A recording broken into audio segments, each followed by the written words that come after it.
Mercedes-Benz has a remarkable history of changing the way we think about cars. They've been leaders in luxury, safety, and innovation, setting new standards since the very first car they made. From their earliest days to their latest groundbreaking designs, Mercedes-Benz has made history by always aiming for the top. And here is how they made history. The year is 1844, and in the small German town of Mühlberg, a young Karl Benz enters the scene. Born into a low-class family, life wasn't a joyride for Karl. His father, a locomotive driver, left this world when Karl was just 2, leaving them struggling to make ends meet. But hey, adversity breeds brilliance, right? Despite the odds, Karl's mother went into overdrive to ensure her son got an education. Thanks to her efforts, Karl Benz found himself excelling in school, especially in chemistry and mechanics. At 15, he decided to follow in his father's tracks, taking the entrance exam for mechanical engineering at the University of Karlsruhe. And that's where he met his mechanical maestro, Ferdinand Rettenberger. With a passion for horseless carriages, Karl, who was also a bicycle buff, started tinkering with his bike. Imagine him in his garage, surrounded by tools, a vision in his head, and a determination that could move mountains. Many had tried before, but Karl was on a different track. While others stuck to steam, he saw a need for a totally new concept. Sure, people scoffed at his ideas initially. A horseless carriage? What's next? Flying pigs? They might have thought. But Karl, the visionary that he was, stuck to his guns.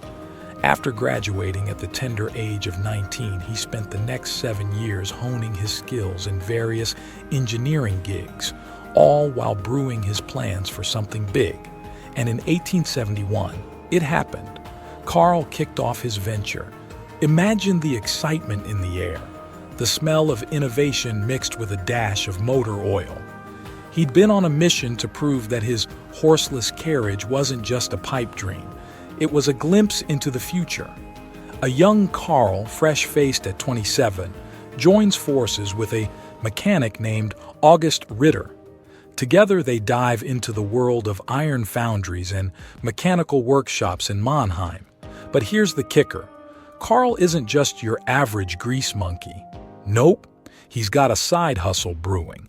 A dream of developing a motorized carriage that would change the game. Now, every inventor needs a sidekick, right? Unfortunately for Karl, August turns out to be more unpredictable than the weather. After local authorities impound their tools, their business takes a nosedive. But fear not. Enter Bertha Ringer, Karl's soon-to-be wife and a woman with a heart as strong as her family's wealth. Bertha decides enough is enough and uses her dowry to buy out Ritter's share, putting the power couple in control. With a steady income and a team of 25, Karl shifts gears and turns his attention back to his lifelong dream, building an automobile. But this isn't just any car. It's an automobile powered by his revolutionary gas engine, not a mere carriage with a motor slapped on. Now, rewind to 1885, where our protagonist, Karl, rolls out the Benz Patent-Motorwagen. Imagine this sleek 2-seater tricycle with 3-wire wheels, powered by a gasoline 4-stroke motor. With a 1-cylinder engine churning out 2/3 of a horsepower, this beauty could hit a blazing 7 miles per hour. After some tinkering in the garage, Karl unleashed his invention to the public in 1886. But wait, the reception isn't all cheers and applause. Critics are split. Some are in awe of this mechanical marvel, while others fear it's a ticking time bomb on wheels. Some even label Karl as the devil driving an infernal carriage. And it's not just the public. Karl's business partners aren't doing cartwheels of joy either.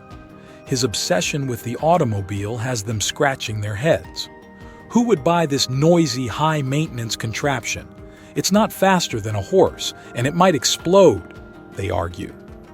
Despite the skepticism, Karl sticks to his guns, believing his horseless carriage is the future.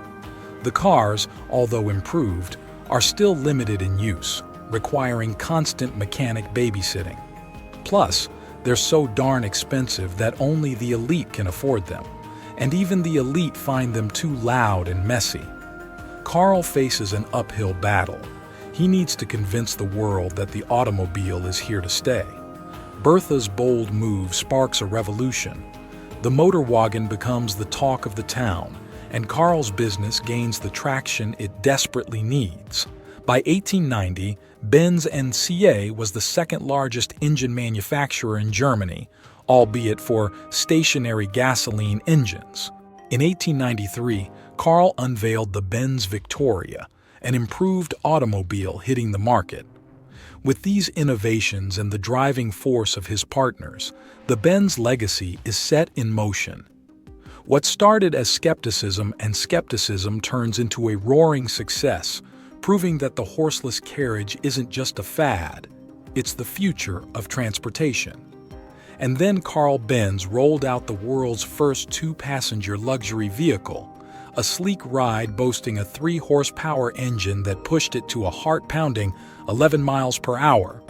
Hold on tight, because the follow-up act, the Benz Velo, took center stage, churning out a staggering 1,200 units.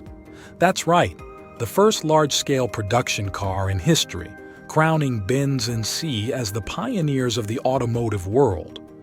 As the cheers echoed for Benz, a rival was silently revving its engines just around the corner. Daimler Motor and Gesellschaft, led by the dynamic duo Gottlieb Daimler and Wilhelm Maybach, was ready to hit the gas. Picture this: the early 1900s, when speed demons were causing chaos on public roads, and Karl Benz, the man behind the Benz Company, was horrified. The first cars his team built were a bust, and the crisis hit hard between 1903 and 1904. Angry and disappointed, Carl slammed the brakes on his active role but stayed on the board of directors. But the real showstopper came in 1909, the 200-horsepower Blitz and Benz. This race car shattered every speed record, reaching over 140 miles per hour in 1911. Benz was back in the spotlight, standing shoulder to shoulder with Daimler as the hottest cars on the block. The roaring success echoed through the years. Just as the engines were hitting their peak, World War I hit like a sudden detour, shaking up lives and economies worldwide. Post-war, Germany faced an economic slump, and both Daimler and Benz found themselves struggling. But in a surprising twist, the rivals decided to join forces in 1924, combining their efforts to weather the storm. However, the economic bumps persisted, and in 1926, Daimler and Benz merged completely, creating the powerhouse we now know as Daimler-Benz. The two giants put their names together but retained their individuality, birthing the iconic brand, Mercedes-Benz. It was a strategic move to cut costs and navigate the challenging economic terrain. Under the Daimler-Benz umbrella, the Roaring '20s saw the birth of impressive models like the Mercedes-Benz Type 630 as well as the SS and SSK. After his passing, Daimler-Benz continued to rev its engines, becoming a global powerhouse in the performance car realm. Don't forget to like and subscribe to our channel, and stay tuned for more.